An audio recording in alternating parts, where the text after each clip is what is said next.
Welcome back to the Quiet on Set podcast powered by Cineman.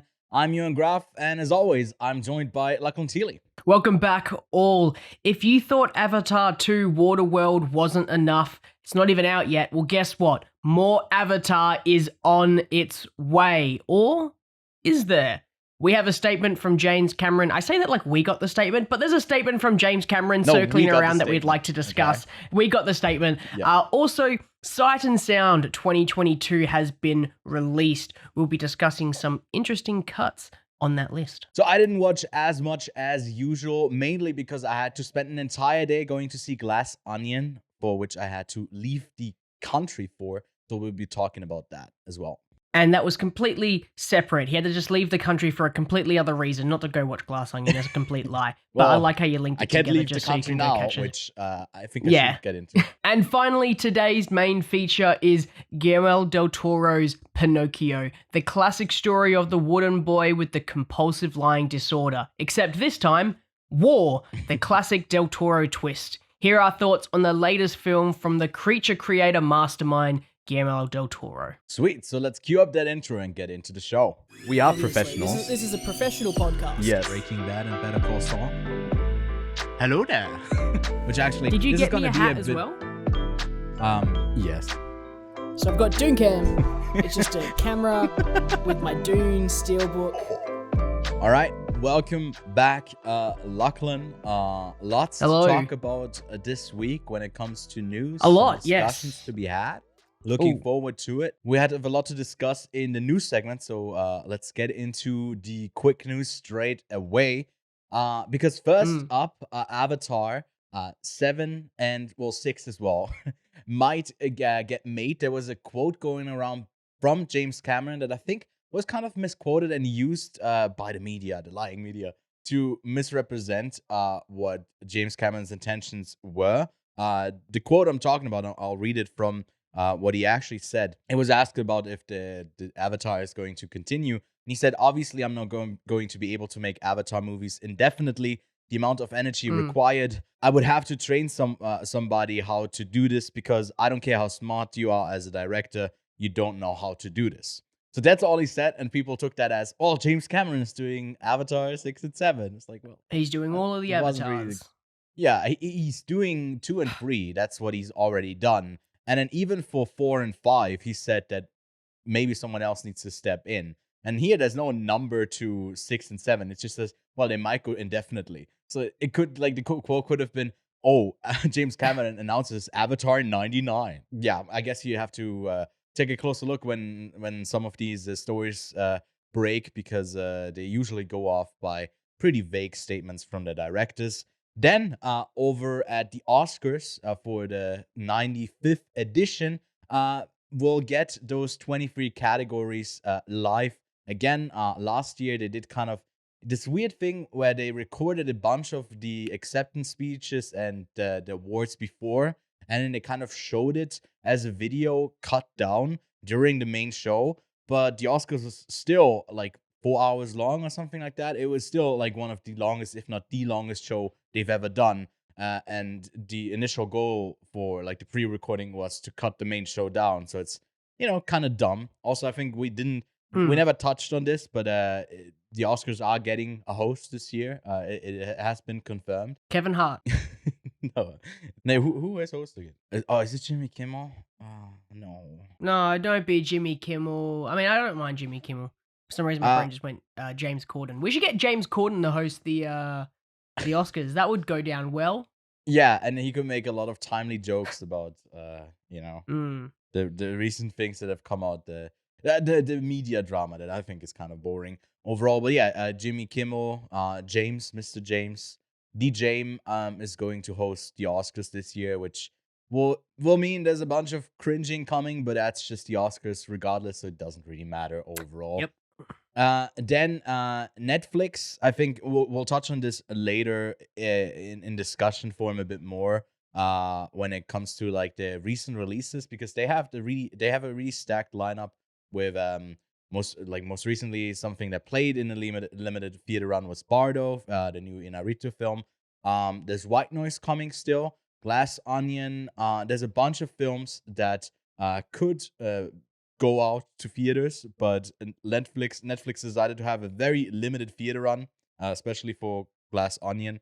It was a 1 week limited release, a month before the movie comes out. I don't know what they were thinking there. They left a bunch of money on the table for that as well. So odd choices there. And then finally, every 10 years, the BFI Film Institute gathers a bunch of film critics, programmers, a bunch of curators, and directors to make a list of 10 films they regard as the best of all time, and assembled together by the amount of votes a single movie gets. They create a top 100 list of the best movies made of all time, and they publish this every 10 years, and the new one just released. So this will bridge us over into our quick news discussion, because I think that's the main thing we're going to talk about today is the movies that are mentioned on this Sight and Sound list. I'll make sure that on the video side you guys can see this as well. But yeah, there was a change for a long time. For a couple of decades, Citizen Kane was at the top. Then I think Vertigo took over. And now we got a new film being crowned the very best of them all, which is a film that I think neither of us have seen yet. Jean Dima 23. No. Cas de Commerce. I've never heard of this film. It's a movie that is about like almost 3.5 hours long. It's just really unconventional in the way that it just stays with a woman pretty much the entire morning, and I think she has like 3 encounters with men that come to her place, and it's very much just observing her. There's not a lot of plot that happens. Stuff happens, but there's no plot mainly, and it's a very interesting choice. I've had it on the watch list for a while, but a 3.5 hour long movie is kind of hard to digest, especially if you know going in there's not going to be a lot happening. But I think you got to be in the right mindset to watch something like this. Lachlan, if you open this up on Letterboxd, because I did list I've already got it up. I'm 2 steps ahead of you. What's your percentage of films watched from here? Because I feel like we've watched some pretty great films, but how much of the Sight and Sound choices have you seen? An embarrassing 15%. Wait, really? You're 15? Yeah. I feel like there are definitely some movies on here that I haven't actually logged with Letterboxd that I've seen in the past. Just like when I was in like film school, and also when I was studying it in high school, like film in high school. Like there's definitely some of these films that I've watched, but I've never logged on Letterboxd. Yeah. Because I've only used Letterboxd for a couple of years now, but I've definitely seen a number of these films, so I could probably get a couple of these logged in. Like I've seen The General from Buster Keaton down at the bottom there, because I studied the art there. Let's see, what else have I got? Charlie Chaplin's Modern Times. I haven't logged that. Let's log that one. Like there's a number of these that I have watched. There's all of the Blue Velvet and stuff like that. Which is something that I'm missing out on. In the top 10, there's also Beau Travail and Mulholland Drive, which are 2 films that I have not seen yet. Only started both of those, but then quit after like 5 minutes because I couldn't focus for the time on it. For me, I think I'm at 46% on this, and I also blame film school for that, for a bunch of those. But more interestingly, since 2012, when this list was last made, there's not too many films that have been made since. From the 2020s, we got no films on there, which I guess it kind of makes sense. I couldn't think of one that would make the immediate cut straight away. But if you look at the 2010s, we got 4 movies that made it. And Lachlan, I don't know if you already caught them, but if you'd have to go by guessing, what movie would you think will make it onto that list? Well, you already practically the ones. Okay. Yeah, you got Parasite, Get Out. You've got Portrait of a Lady on Fire, and I just missed the last one because I scrolled past accidentally. When was it? Moonlight. Yeah, which I think are great selections. I'm especially happy with how high Portrait of a Lady on Fire was. It might be my favorite out of those 4, closely followed by Moonlight and Parasite. It's pretty much the ranking that I would have it in. Since we're currently during our recordings for season 2 of 4 favorites, and it's totally all animation this season, Spirited Away is always considered the highest rated animated movie, but My Neighbor Totoro is actually higher than Spirited Away on this list. So that's interesting, and it always goes back to the same conversation with me. I think the IMDb top 250 is not correct. Oh We yeah, need it's so to off. get a petition going that we need a reform of the top 250.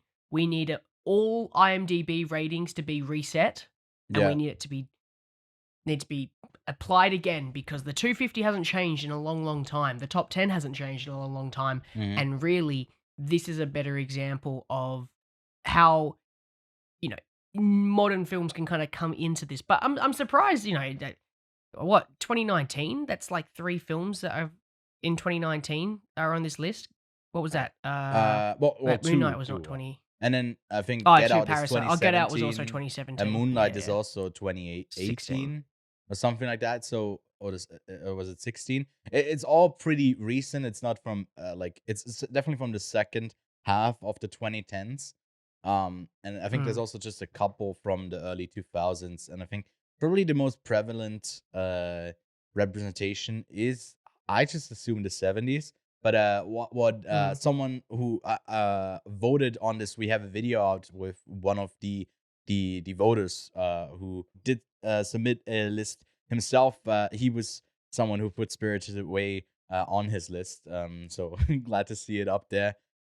He told me that a bunch of critics also go by trying to bring representation to each decade going back, which comes a bit Sure. which gets a bit harder.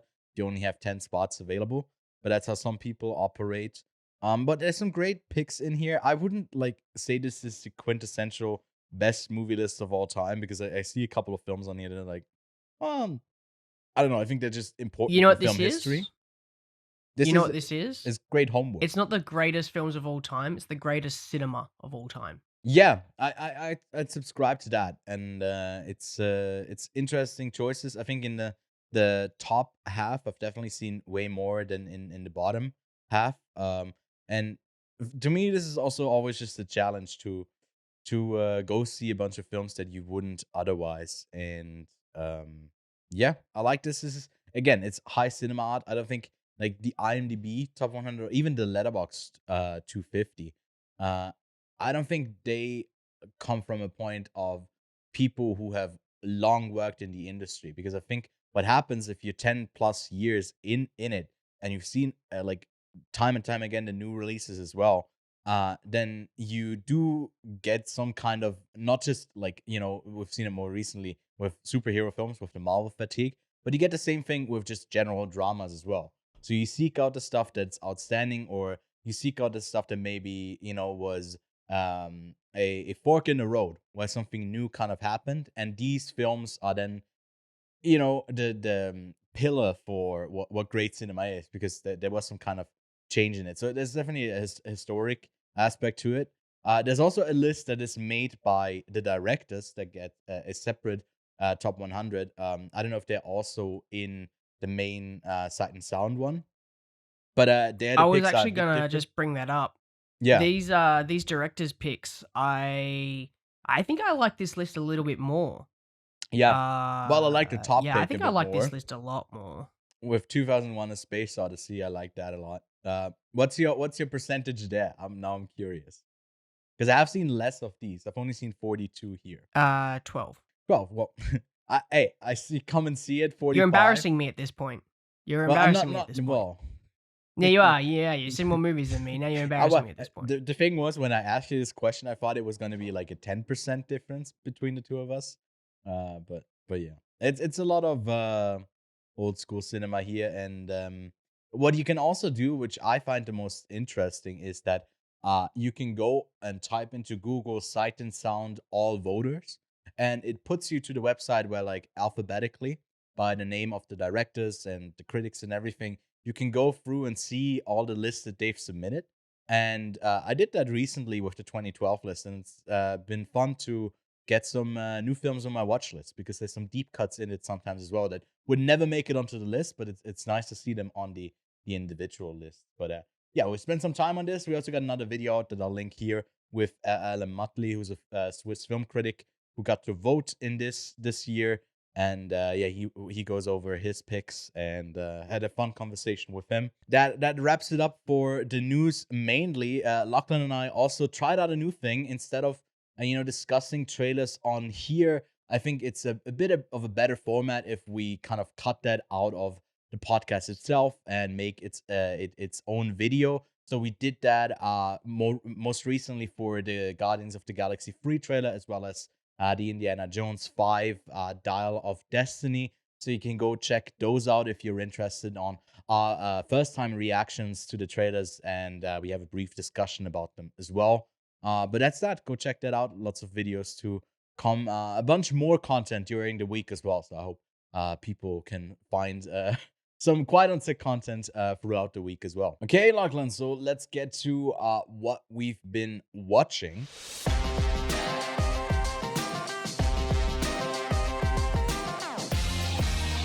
Not a lot I watched this week because I was prepping for what I'm going to be watching since it's now December, which means I've got a month to basically get my top 10 in. Yeah. That's what I got to do. So it happens every December. I fucking put it off until December, usually.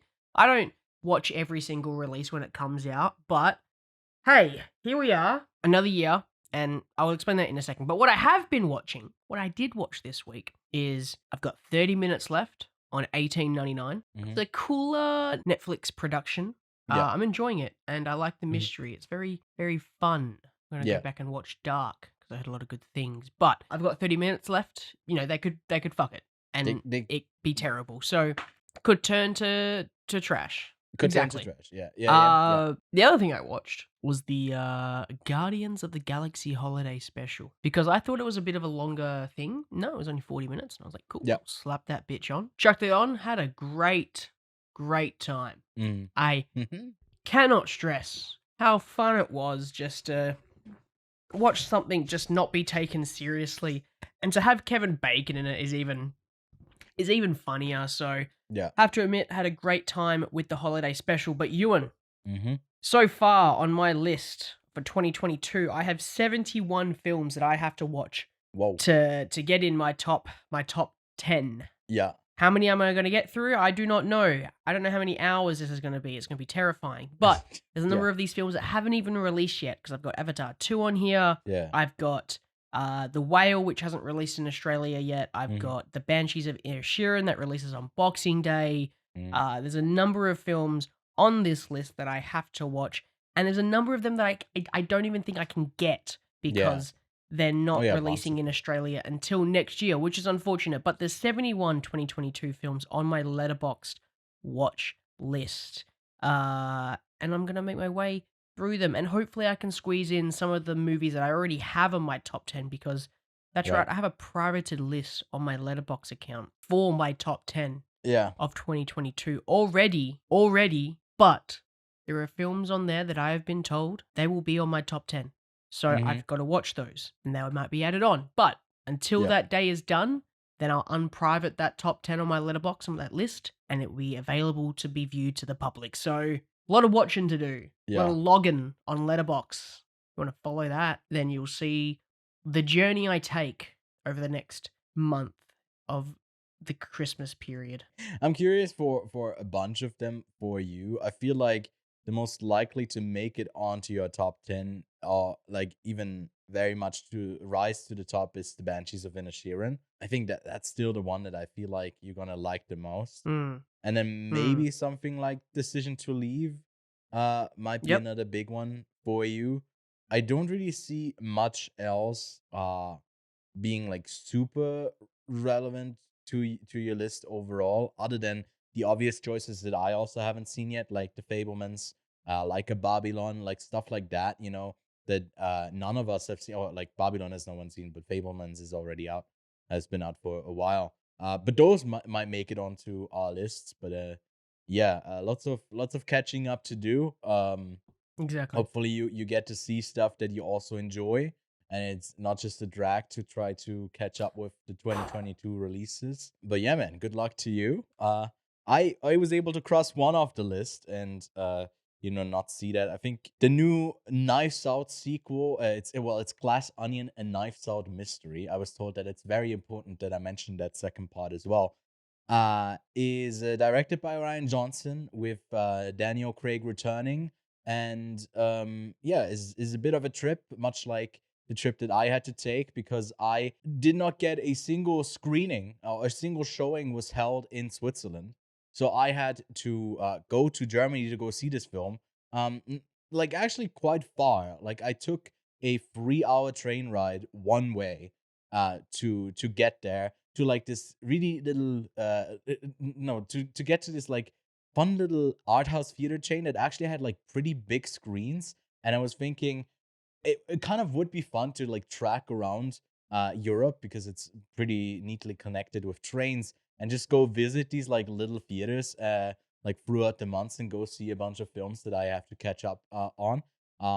Because it was really nice to I guess see it in a different place and distract me from having to go that far. But uh, more importantly, was Glass Onion worth the trip? I think it was. I think it's about like to me as good as the first Knives Out was. Or it slightly like works less well, just a tad bit. Obviously no spoilers until it releases on December 23rd, I think, on Netflix. It's when we'll be covering it, so we can get into like full on spoilers as well. And I'll just like keep my thoughts brief here, but it's a fun cast. I think that's the best part about it. Some of the like humor that really needs to be tied into like something really current and like now that's just the Ryan Johnson thing of it. I didn't really connect with as well. So like the humor didn't really hit for me. I also called who the killer is like straight from the get-go, and I was right about it by the end. I was like, okay, well that's kind of well, I should be the detective. I figured it out from the start. But yeah, it's fun. It has some twists. It has some action. And a lot of like a big budget thing on this as well. So it's kind of odd to see that for a murder mystery because they can be quite simple. But yeah, I think Netflix also kind of missed out on having a bigger release. I don't know what the estimates are there. I don't have the numbers, but it was the biggest film at the box office. I think that week. I think it did more than Black Panther or like I don't know. No, probably not. But no, it did like super well at the box office despite it having like limited theater run, but also like limited screens. It really didn't have like a lot of showtimes and a lot of them were like sold out. So it was really odd to see them do this with a bunch of their films and I just thought it was maybe just a me locally thing in Switzerland, but no, even in the States this wasn't really widely available to a bunch of people. So yeah, bit of a dumb decision on Netflix, in my opinion. And like that's why we were thinking about like already covering this on a show, but luckily you couldn't even get a screening anymore because it was already like out of that 1 week period where it was screening.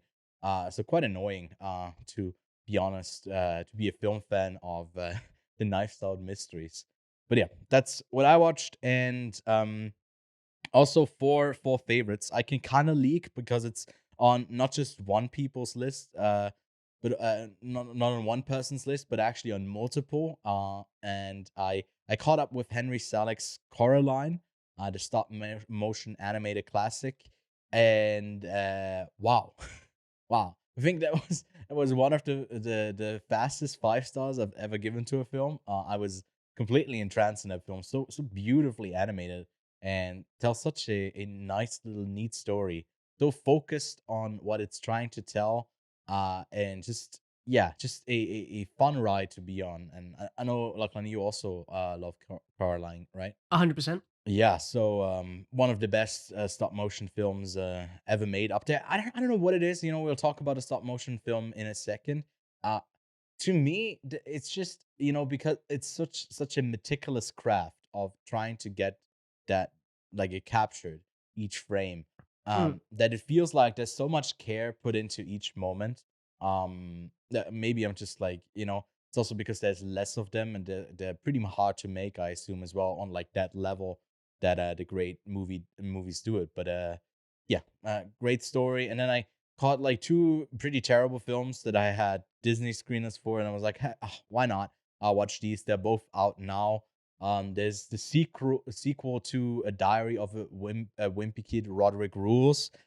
This already been made in the early 2000s or 2010s. in live action, but now they're just really lazily adapting it into animated form. It's a horrible film. It's really just the most laziest shit I've ever seen, but it's not surprising from Disney. And then I think streaming on Hulu, but also I guess internationally on Disney Plus is Darby and the Dead, with well, a cast that I didn't really know apart from the girl who played Moana in the Disney film, I guess Moana. She was in this, and it's like a girl who can talk to the dead. They're like ghosts there, and she makes a business out of it or some reason, or something. And then like a popular girl dies, and she now haunts her and has to do like her bidding. It's a really horribly dumb movie that's like completely narrated the whole time. I don't think that like that's. I think our audience doesn't really go for those films, but just if you couldn't tell already, those films stay far away from them. And then I kind of talked shit on Senior, the Robert Downey Jr. documentary that just came out on Netflix, because I thought, well, it seems like a bit of a vanity project that they might be doing, and I was mistaken. It still is kind of that, where they just try to capture stuff on screen and they on a camera, and they don't really know what to do with it. But that's the whole like theme of the thing, where like uh Robert Downey Jr. wants to make a documentary on his dad, highlighting his films, his filmmaking, what he did in the underground scene. But Senior is so concerned with, or like doesn't want to talk about himself, so he wants to make a project out of it. So like he deflects it off, and you can kind of peel away the layers as you go on further in this documentary on how vulnerable they get. And it oddly feels like, although there's like pretty much no narrative at all other than you're observing this family, which later turns out that Senior has Parkinson's, and he might not have as much not a long time left to live. It gets really poignant and hard to watch, because like then the question becomes, I'm doing this documentary to capture him before he's gone, but do I want to capture him before he's gone, or am I going to miss moments because I'm capturing it? And yeah, it's not like super focused. Something like Dick Johnson Is Dead, where the documentary filmmaker also made a movie about her dad, was maybe a bit more artistic with its approach. But I surprisingly enjoyed Senior way more than expected.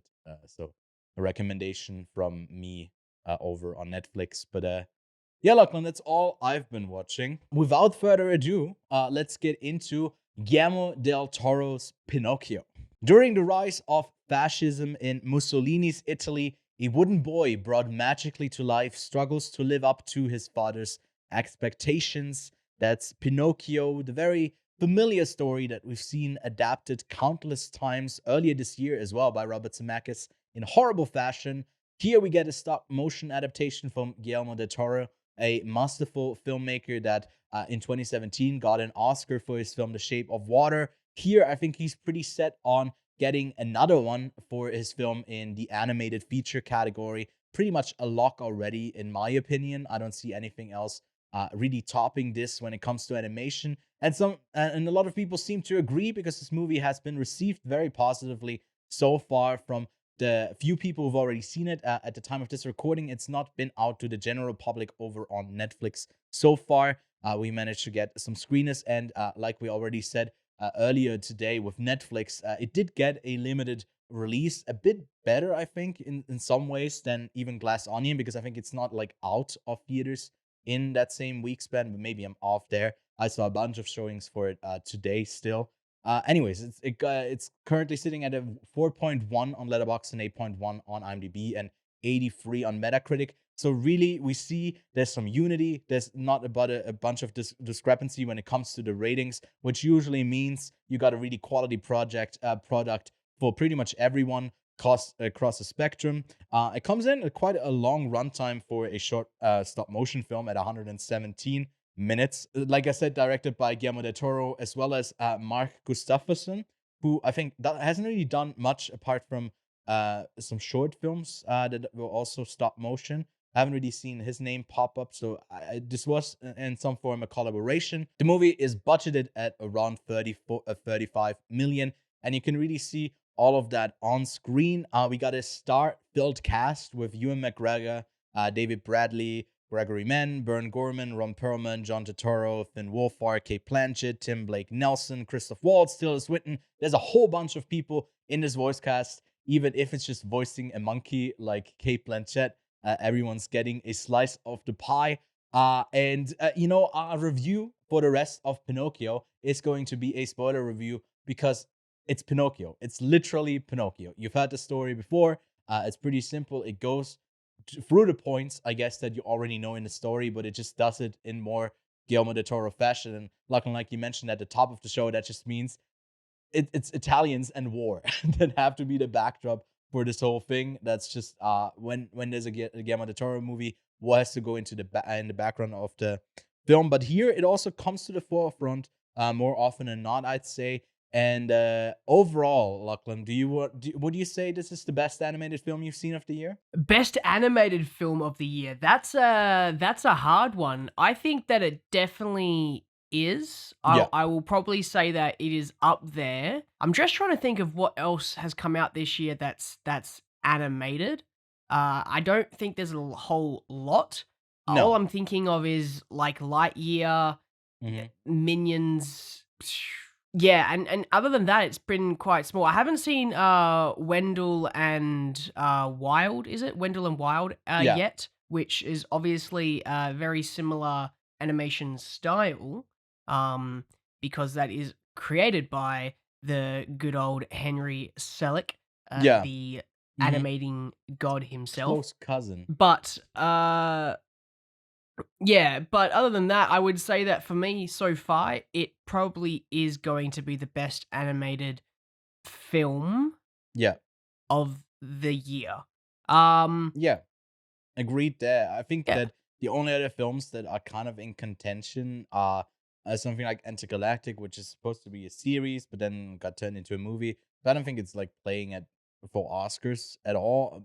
For the spot of best animated feature, I would put it up there, in my top 5 of the year. But I think it's not better than this. And the only other film that kind of comes to mind is Richard Linklater's Apollo 10.5, which I found kind of poignant at times, kind of like that. But other than that, it's been a really lackluster year when it comes to animation. I was really disappointed by Wendell and Wild as well.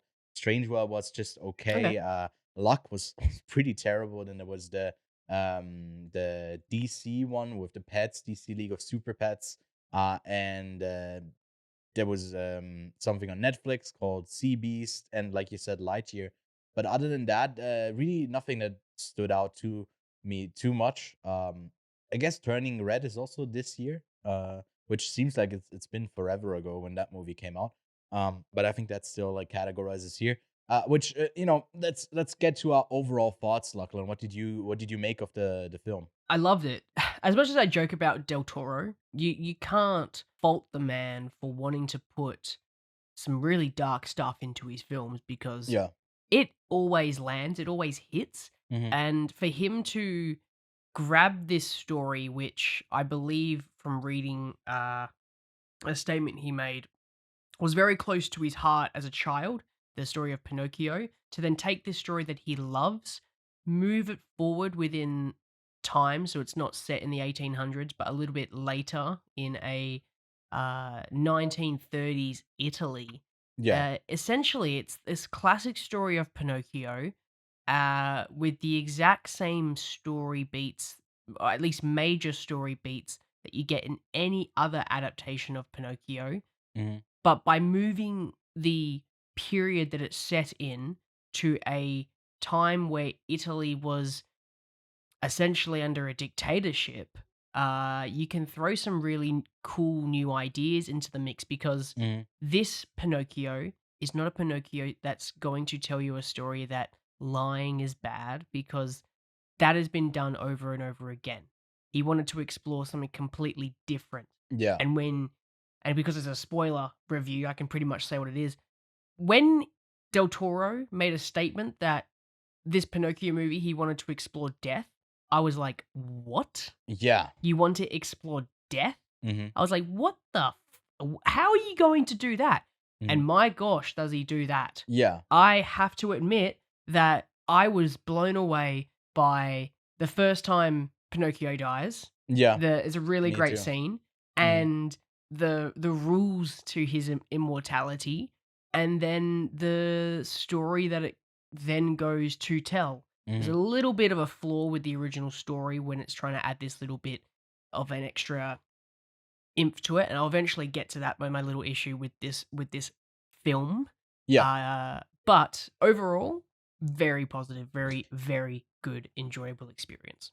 I had a great time with it as well. I think I started to turn around on it because I was thinking, well, this is kind of leaving me like it's a bit lackluster when it comes to the emotion for at least the first half to me, because it tries to go like through certain bits of Geppetto losing his son, which is sad, and then all of the bits where Pinocchio is this blank canvas to explore stuff, where he's a bit of a nuisance.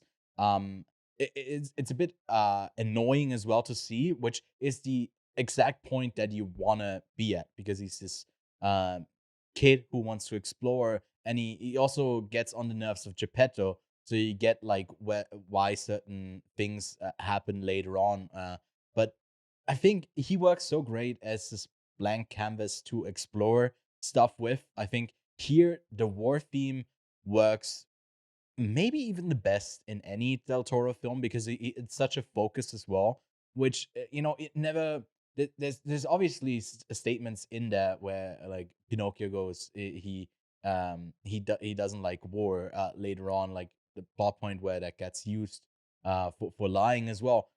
Is a great one, but he arrives at that point of like not liking something thing through his own experience, which I think ultimately is always how we learn. We kind of have to learn it uh, like firsthand, and it's another like parenting thing that's in here as well. Like Geppetto can tell him what he needs to do or how he needs to behave, but he can't influence him. He still needs to experience things, and then bringing death in makes it so much like of a special thing that we can't experience. So you get like a new level of, I guess, like a storytelling element in here that I found really captivating. So once he died, I was really in for the ride.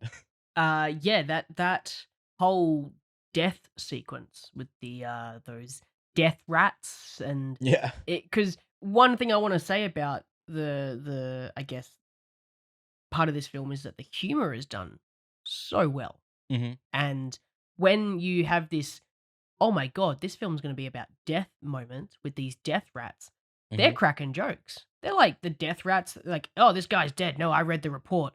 Throw the casket on, and then they start playing poker. Yeah, who's dealing? The Yada, yada, yada. And I was like, what's going on here? This is like the craziest bit of emotion that it's taking this very serious topic, spinning it on its head with this classic story we've always known to be about don't lie, don't lie, don't lie. That's an yeah. aspect to this, but it's not the main focus. Hmm. So Del Toro really wanted to explore something with this story that you totally could, because even at the heart of Pinocchio's original story, this little boy had life, and Yeah. while that's not the main point is don't lie, because bad things will happen to you. They take that idea, move it back, and they focus on basically like the behind the scene, like what is it meant to be to live? What's it meant to be to like explore life? And that's kind of where Del Toro has taken this story, and it's freaking phenomenal how he's done that. So, Hmm. um, Yeah. I think man, that this animation's good. I think the original story is also just about him being a really good boy, and if you're good enough, you can be real. But this kind of takes it and puts a spin on it. Well, people can abuse that. People can say Mm, you're a good boy if you die for this country. You're a good boy yeah. if you do this and that. And the actual love is never really there, and all he seeks is affection and being accepted. And that's a really nice thing to have at the core of your story. It worked surprisingly well. And it's not just Pinocchio in terms of trying to be a good boy to, Yeah. I guess, their father figure, because you've also got what his name, Candlewick or Chad something, Candlewick Yeah. or something, Candlewick, yeah. with the main, I guess, I wouldn't say antagonist, but the fascist leader of that town. Yeah. His son is obviously trying to impress him, so it's not Mhm. just Pinocchio that was at the core of this story, which obviously Del Toro wants to show that not only will war affect Pinocchio's life, but even, people who are in the army and in that sort of regime are going to be affected because of, I guess, fascism and xenophobia. Yeah. He always has these aspects to his story, to his own movies in the past, and to add it to Pinocchio is also a very, very interesting concept Yeah. for a kids movie. At the end of the day, to have this dictatorship leader to be in it, which is also very funny, where he goes, "Huh, I like puppets.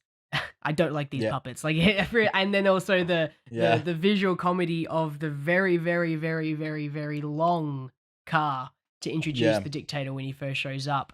Yeah, with some Wes Again, Anderson just stuff there. I was looking, oh, what? yeah. We switched movies?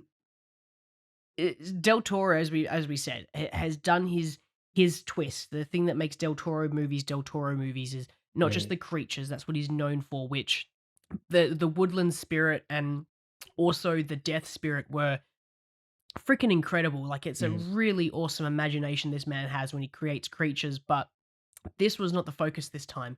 He really wanted to go into the other stuff he always has in his films, and that's obviously war, racism, putting people down for things they can't control, dictatorships, yada, yada, yada, everything that he's kind of experienced in his own personal life in a story that everyone already knows. So Yeah. I'm up for an entire anthology series of Del Toro getting kids' movies and putting a war aspect to it. So Yeah, it was sign me also- up. The way that it ended, I was also like, oh, is this setting up on him, like, up on the hill? Pinocchio. Another 2. one? Yeah. Now he's taking on the Nazis. I thought that moment, especially between what's his name, Candlewick and Pinocchio, where they're up on the flag tower and they switch their flags on accident. It's such a it's a great visual thing that's obviously aiding the whole I guess their whole like character growth, what they are going through, realizing for themselves, like, what are we doing? This is the actual thing that we'll end up doing, where people are put into place, like doing something where you could just switch sides and it would be the same because you're just pawns being used. You're just, I guess, the the puppet being mastered in a sense. And it's also about him growing loose of those, I guess, strings that he's attached to. And ultimately, what did you think of the, I guess, final thing of it's mortality that you get when you get to be a real boy? Then, mortality comes with it. That's a consequence. Yeah, the statement that I don't know what to refer to the creature as, but I guess the death spirit, that where I wrote it down when I was watching it. The precious thing about life is how brief it is, and that's a really interesting like sentence there, and honestly made me think about it for a little bit, because it is true. It's our lives are very, very short. If you live a long, healthy life of 60, 70 years, and even those who go to older, 80, 90, even to 100 years old, it's still a short period of time compared to the rest of history, and that's a very precious thing, I guess. So it's a very interesting concept when he said that, and then as soon as obviously he says that, you go, right, of course, death. And then you get to this last moments where Pinocchio, even though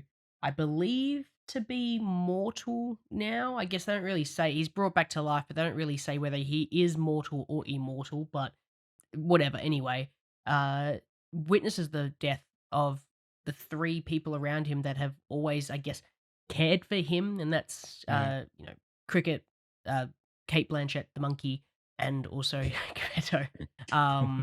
Spazzatura, I think is the name of the monkey. Yeah, Kate Blanchett, the monkey, is the better way. The of monkey saying is it. better. Monkey. The monkey. It's Kate Blanchett monkey. It's a Kung Fu Panda. Because when clip.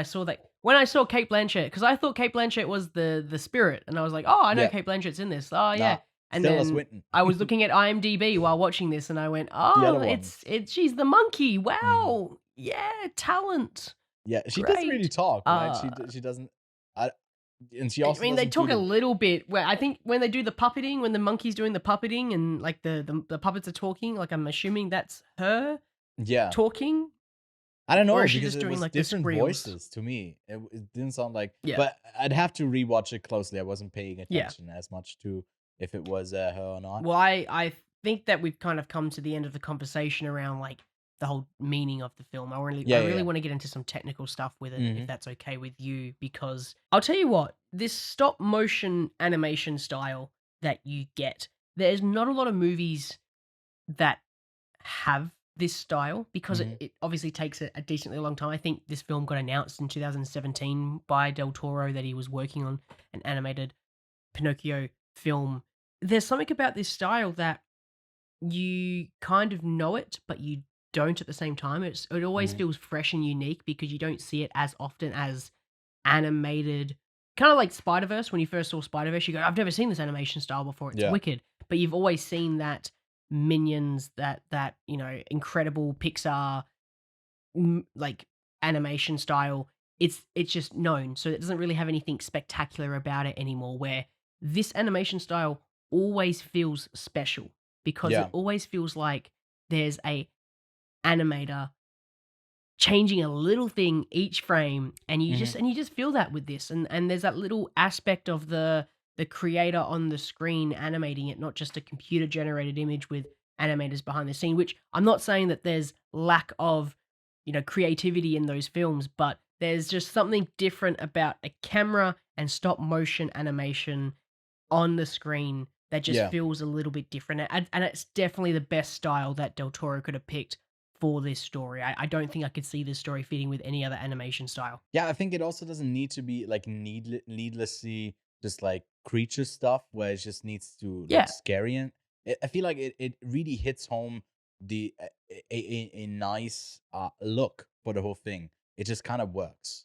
really well. yeah, And there's behind the scenes that Netflix put out for this, and the way that you do the animation, I always feel like there might be some trickery where they do like a whole bunch of effects, or you could just cheat it and animate this in a stop motion way, just like with computer with CGI.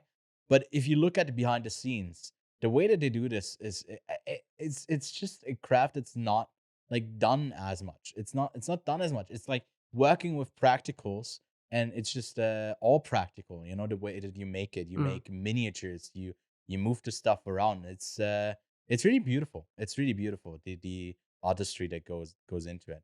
And I also really like I don't know, I wasn't really sold on the design of Pinocchio at the start because I think he's clumsier than he is in a lot of other versions, or he seems clumsier because like yeah, all of his twigs or his legs and stuff are way skinnier than I guess we've seen in other versions. So you always feel super breakable, which I guess with the death beam kind of does make sense when like he gets hit by the car and it's you just see fragile. like him being destroyed. It's Yeah. really brutal. Um, but yeah, I think you mentioned that like something about the end didn't really click with you as much. Uh, what? Maybe we can touch on that. What didn't really work for No, you?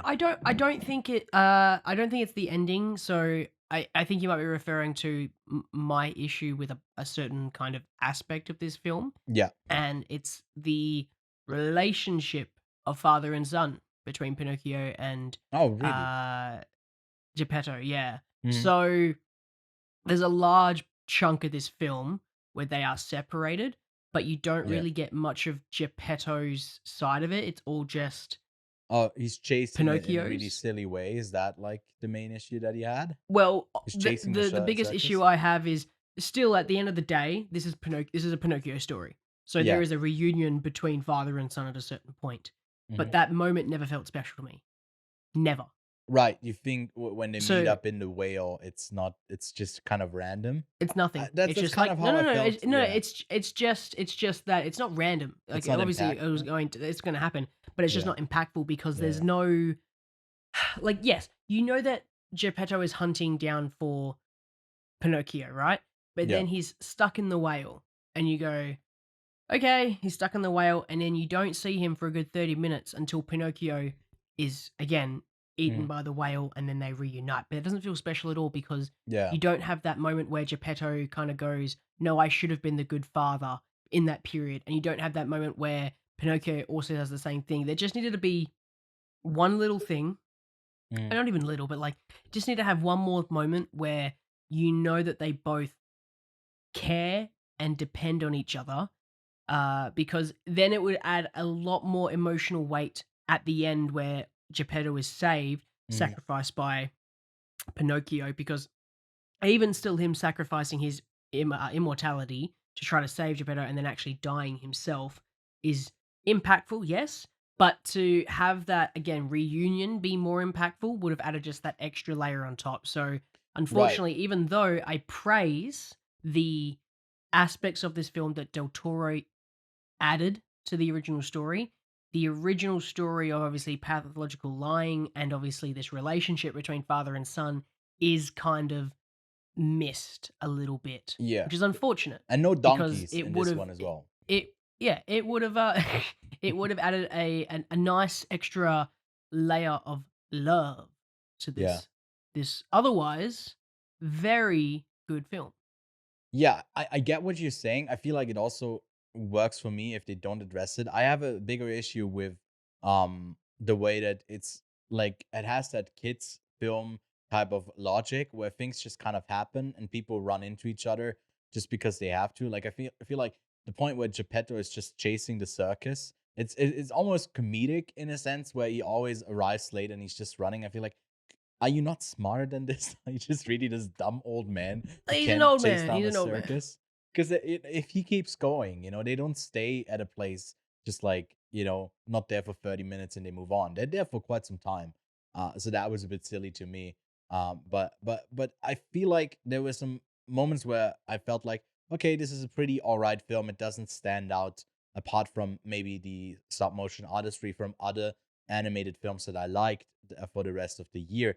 But I think that final moment to me, it really hit me by surprise how well David Bradley's performance as Geppetto worked when he looks at Pinocchio and he lies there dead on the beach.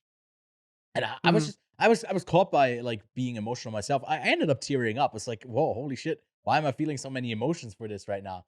And I don't know. I don't know if the cricket stuff. I feel like you said the comedy works quite well. To me, the comedy of him just being knocked out over and over again wasn't really funny. I also wasn't a fan of the musical numbers. I feel like those could have been cut completely. I don't know. How did you feel about those? I think 4 songs that we get in the film, or 5. I love the parts where the cricket The always goes cricket, to do a musical number and then he gets hit. yeah, I feel like Like, that he should never have gets been to the do a musical only number. musical number. I feel like that would have been really funny where he starts to sing and yeah, I almost forgot to mention that. Yeah, exactly. That was the funniest moment in Gets the hit when movie the for door. me. I liked that a lot. So to add to your little statement Yeah, there, bunch of them. I do think the end is impactful quite a Yeah. lot, especially once they reach the beach. Mhm. One of my in my notes bolded in text is David Bradley is Mhm. excellent in this. Oh yeah. Not my standout, but Mhm. excellent. My standout I'll come to in a minute.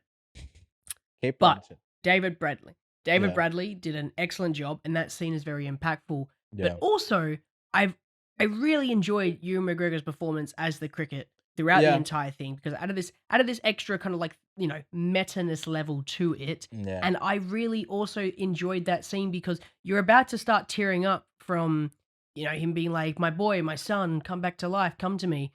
This spirit saying he sacrificed himself, and then all of a sudden you just got this cricket going, oi, hang on a second, this ain't fucking fair. I got a wish. Yeah, I got a wish here. It's the kind of the Deus Ex Machina moment because he's got the wish and they set it up earlier. But Yeah. like, I enjoyed that moment as a whole. From that last part on the beach to the end of the film was probably my favorite aspect, like favorite sequence, because it had the most impact. It was, wickedly animated, beautiful performances from pretty much all the voice actors, and really, hits you hard. I enjoyed that last moment, and your note on musical numbers.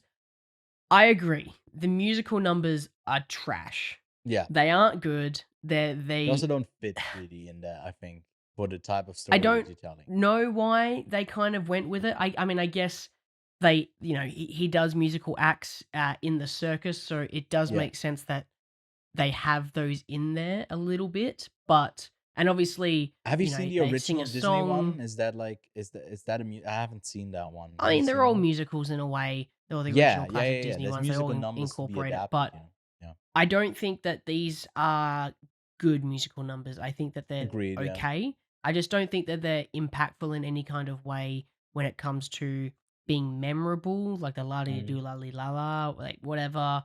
Like it has some cool aspects to it, like the joke of the toilet where he's like, "What is this? It's a hammer. What is this?" Yeah. I don't want to tell you. Lands on his head. Yada yada yada. Like it's got some good moments in there, and Yeah. I can see that they were really coming from a place where they were like, "This is good. We like this." But at the end of the day, Ewan, it's a kids' film, so that moment isn't for me. Some kid's gonna love the musical sequence in it, Yeah. but that moment was just not for me. Mhm. I'm taking away the fascism subplot. The fascism is for you. freaking- No left that for the my, children. you know- You eat up all the fascism. I feel Yeah. like the musical numbers are also a great way to first condense down information, but also stylize, also show off maybe some parts of action, maybe some parts of just the artistry of the animation as well, because it can have a lot of like moving parts. But I didn't feel like it went grandiose with it. That's why like it kind of fits where it still sticks with the story. It doesn't fully break out into a musical number where like everything is choreographed and whatever. It's just like, a character singing. And that's all it is. And so that's kind of all right. I also like that they don't address it. I feel like if the most they do address it is with Cricket and him like being cut off. And later on, I guess he does to get to sing his song. I think it would have been like super funny if he never gets to sing a song, other than like being repeatedly run over. I feel like if he's cut off, like from doing the song, and he only gets to do it like in the credits, that would have been funnier to me, like a bit of a meta joke as well. But oh well. Overall, I think Pinocchio is a recommendation from the both of us. Don't do the wrong SEO, and watch the Robert Zemeckis one. That one is a fever dream, a horrible film. Over on Netflix. Go check this out. Lachlan, where would you arrive at as a rating for Guillermo del Toro's Pinocchio?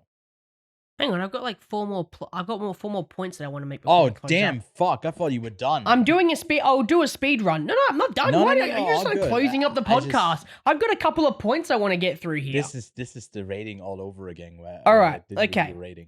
Okay, are you ready for this? Yes. Okay, Ron Perlman to Del Toro is Samuel L. Jackson to Tarantino or Johnny Yep. Depp to Tim Burton. Agree? Agreed. Ron Perlman, great. Best performance of the entire film is Christoph Waltz. Agreed?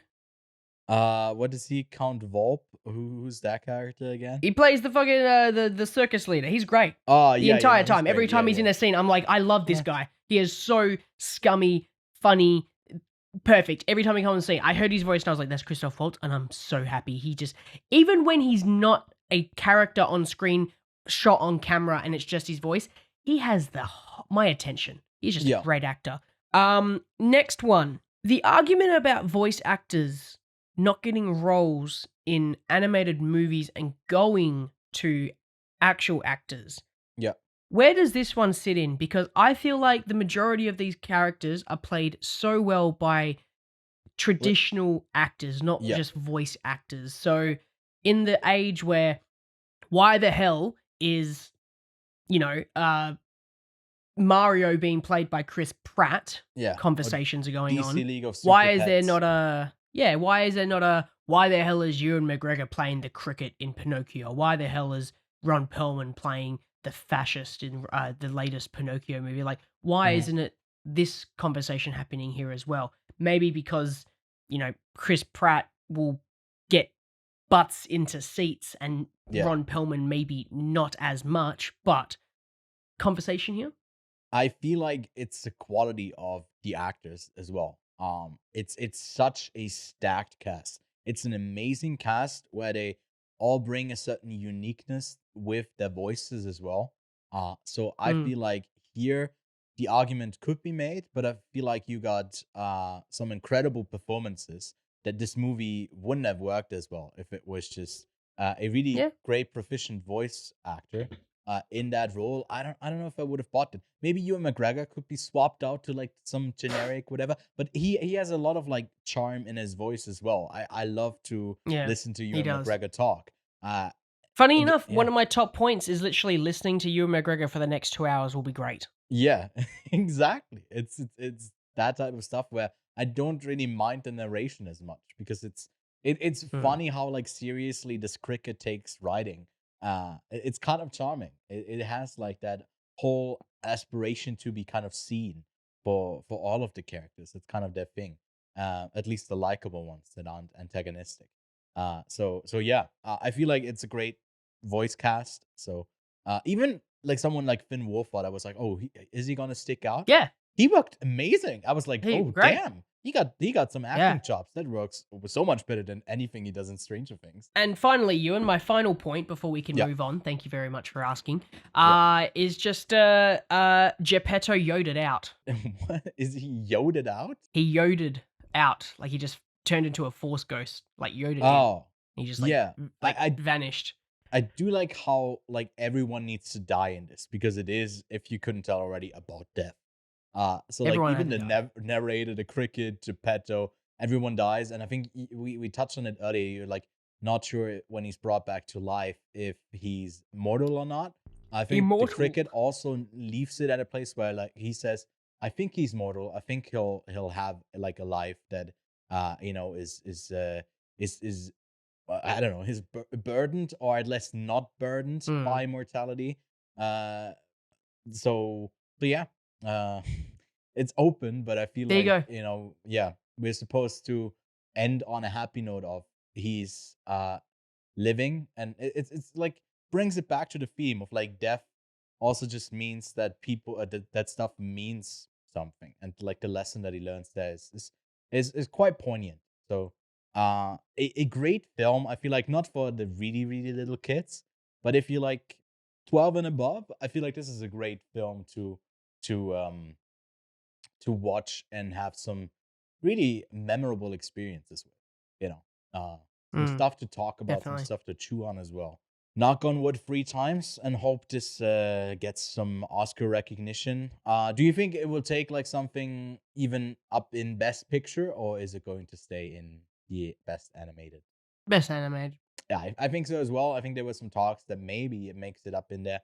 I don't think it's like that amazing, or it's like that Oscar baity as well. So, still amazing film. Gonna crush it at the Oscars. Not that it needs to. It's just a good film on itself and great adaptation of the story. So, Lachlan, now that I'm sorry that I didn't ask you before if you still had points left. It's But okay. how many points would you give to the film? 4 out of 4. 5. Same for me. Am I I'm allowed to log also. this? Am I allowed to log my score in Letterboxd yet? Yeah, you are Surely. because like you could have watched it in theaters already. Oh, And of we can course. open it, whatever. Okay, let me just 4. But we Okay. did get Oops, I sent didn't a know if I could log screener. it. If you Yeah. couldn't Update. tell by Lachlan's confusion, they did ask us to Ewan bring. tells me we have the screener, but Ewan also doesn't tell me when the embargo launches, Yeah, like lifts. So I don't know what I can and cannot say, and yeah, before yeah. when. So The email anyway, just said post this or like have your reviews up around the release, and it was sent by Netflix and it comes out this Friday. So a couple of days from now, from when this episode releases. But I feel like because it's already out in theaters, that kind of covers it. There was also no embargo. I never signed anything, so we are good to go. So off on the recommendation of the film, go check it out. I feel like if you stuck around so long for a really in-depth spoiler discussions of the film, you've probably already seen it. Otherwise, I'm sorry that we already took so much away. Uh, but yeah, that's it for Pinocchio. Then there's some new films. Really, not a lot that's releasing before like Avatar: The Way of Water comes sailing in and takes over the box office. The only other thing that I guess we are getting is this film over on Netflix. There's also a limited to wide release, really wide release for the whale because he's pretty fat, Lachlan. That's why he's like wide. Yeah. It's for the whale. There's a bunch of other like smaller Pretty fat. films in the States that you'll get, but especially like around the end of the year, you'll have to check, I guess, locally for you what's playing where. There might be some films that just fly under the radar for us to even let you know about. So next week, because there's no really big new release, Lachlan and I will be taking a look at Avatar. Not Avatar: The Way of Water, but actually the original Avatar to prepare us for the experience of a lifetime yet again. So get that already. Cannot wait. Hey, do you want to mhm. hear my text message that I sent my mate the other day Yeah. about Avatar? I was Yeah, pretty what did you proud of say? this text message, right? It's basically I said Avatar is the most successful but culturally insignificant film ever. Yeah. Right? Yeah, it Agree? is. That nails it. Yeah. I said that it's not a terrible movie by any standards. It's just that nothing will ever be remembered in that film as a great, in quotations, cinematic moment. It's just like, yeah, it's okay. Yeah, I agree with that. It's really middle of the road and just I don't know why it did so well. It's crazy. It's so So odd. dumb. It's And so like, odd. there's nothing that's memorable about the film. Yeah. Like there's nothing in pop culture, right, where I go and reference Avatar. But like, yeah, anyway, we can get into this conversation But next yeah, week we'll because get I into can't the wait because discussion. I I'm might super have to watch excited. Dances with Wolves in preparations as well because it's a really close story to that. But anyways, Lachlan, if someone were to watch Pinocchio home on the little device on the TV and then put on something else to go on after for a double feature, what would you pick as your pick of the week? You know, if you're going to pick a double feature for this film, it has to be something that's similar in many senses. So I thought maybe, you know, what kind of line do I go down? Do I go down the animation line? Do I go down the, classic Disney line? Do I do something about this, dictatorship, fascism sort of storyline that Del Toro wants to go down? I decided to just do none of that, and I'm going to Right. recommend Michael Bay Ambulance that you watch this week Have as you my even pick of the seen week double Ambulance? feature.